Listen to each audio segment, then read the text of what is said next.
ಯತ್ನಾಳ್ ಉಚ್ಚಾಟನೆಗೆ ಗಣಿ ದಣಿ ಪ್ರತಿಕ್ರಿಯೆ. ಉಚ್ಚಾಟನೆಯನ್ನ ಸಮರ್ಥಿಸಿಕೊಂಡಿರುವಂತಹ ಜನಾರ್ದನ್ ರೆಡ್ಡಿ, ಯತ್ನಾಳ್ ವಾಜಪೇಯಿ ಕಾಲದಿಂದ ಪಕ್ಷದ ಕಾರ್ಯಕರ್ತ, ಪಕ್ಷದ ಏಳ್ಗೆಗಾಗಿ ಯತ್ನಾಳ್ ಕೂಡ ಶ್ರಮಿಸಿದ್ದಾರೆ. ಯತ್ನಾಳ್ಗೆ 2 ಬಾರಿ ಸುಧಾರಣೆಗೆ ಅವಕಾಶವಿತ್ತು. ಉಚ್ಚಾಟನೆಯ ವಿಚಾರದಲ್ಲಿ ಪಾರ್ಟಿ ನಿರ್ಣಯವೇ ಅಂತಿಮ. ಯತ್ನಾಳ್ ಪಕ್ಷದ ಇತಿಮಿತಿಯಲ್ಲಿ ಕೆಲಸ ಮಾಡಬೇಕಾಗಿತ್ತು. ಭಾರತೀಯ ಜನತಾ ಪಕ್ಷದ ಶಿಸ್ತನ್ನ ಮೀರಬಾರ್ದಾಗಿತ್ತು.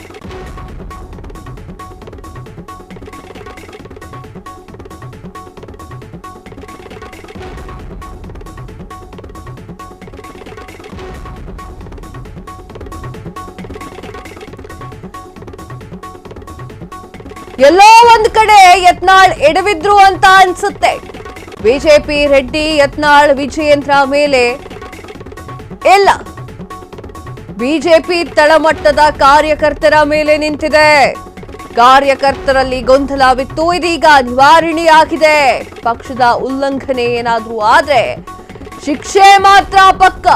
ಗಂಗಾವತಿಯಲ್ಲಿ ಶಾಸಕ ಜನಾರ್ದನ್ ರೆಡ್ಡಿ ಅವರು ಹೇಳಿಕೆಯನ್ನ ನೀಡಿದ್ದಾರೆ. ಎಸ್, ಹೌದು, ವಾಜಪೇಯಿ ಕಾಲದಿಂದಲೂ ಬಿಜೆಪಿ ಪಕ್ಷಕ್ಕಾಗಿ ಬಸವನಗೌಡ ಪಾಟೀಲ್ ಯತ್ನಾಳ್ ಅವರು ದುಡಿದಿದ್ದಾರೆ. 2 ಬಾರಿ ಪಕ್ಷದಿಂದ ಸುಧಾರಣೆಗೆ ಅವಕಾಶವನ್ನ ನೀಡಿದ್ರೂ ಕೂಡ ಅದನ್ನ ಸರಿಪಡಿಸಿಕೊಳ್ಳಿಲ್ಲ ಅಂತ ಹೇಳಿ ಗಾಲಿ ಜನಾರ್ದನ್ ರೆಡ್ಡಿ ಅವರು ಹೇಳಿಕೆಯನ್ನ ನೀಡಿದ್ದಾರೆ. ಅವರು ಗಂಗಾವತಿಯಲ್ಲಿ ಮಾತನಾಡಿದ್ದಾರೆ.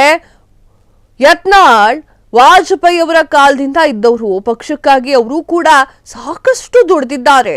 ಆದರೆ ಪಕ್ಷ ಅವರಿಗೆ 2 ಬಾರಿ ಸುಧಾರಣೆ ಮಾಡಿಕೊಳ್ಳಿ ಎನ್ನುವಂತಹ ಅವಕಾಶವನ್ನ ಕೊಟ್ಟಿತ್ತು. ಉಚ್ಚಾಟನೆಯ ವಿಚಾರದಲ್ಲಿ ಪಕ್ಷದ ನಿರ್ಣಯವೇ ಅಂತಿಮ ನಿರ್ಣಯವಾಗಿದೆ. ಯತ್ನಾಳ್ ಅವರು ಪಕ್ಷದ ಇತಿಮಿತಿಯಲ್ಲಿ ಕೆಲಸ ಮಾಡಬೇಕಾಗಿತ್ತು. ಪಕ್ಷದ ಶಿಸ್ತನ್ನ ಕಾಪಾಡಿಕೊಳ್ಬೇಕಾಗಿತ್ತು. ಅದನ್ನ ಯಾವತ್ತೂ ಕಳೆಯುವಂತಹ ಕೆಲಸವನ್ನ ಮಾಡಬಾರ್ದಾಗಿತ್ತು. ಅವ್ರು ಮಾಡಿದ್ರು, ಇವಾಗ ಉಚ್ಚಾಟನೆಯಾಗಿದ್ದಾರೆ ಅಂತ ಹೇಳಿದ್ದಾರೆ. ಬಿಜೆಪಿ ಪಕ್ಷ ರೆಡ್ಡಿ, ಯತ್ನಾಳು ಹಾಗೆ ವಿಜಯೇಂದ್ರ ಮೇಲೆ ಯಾವತ್ತೂ ಕೂಡ ನಿಂತಿಲ್ಲ ಪಕ್ಷ. ಇದು ತಳಮಟ್ಟದ ಕಾರ್ಯಕರ್ತರ ಮೇಲೆ ನಿಂತಿರುವಂತಹ ಪಕ್ಷ. ಪಕ್ಷದ ಕಾರ್ಯಕರ್ತರಲ್ಲಿ ಗೊಂದಲ ಇತ್ತು, ಅದೀಗ ನಿವಾರಣೆಯಾಗಿದೆ. ಯಾರೇ ಪಕ್ಷದ ಶಿಸ್ತನ್ನ ಉಲ್ಲಂಘನೆ ಮಾಡಿದ್ರೂ ಕೂಡ ಅವರಿಗೆ ಇದೇ ಶಿಕ್ಷೆ.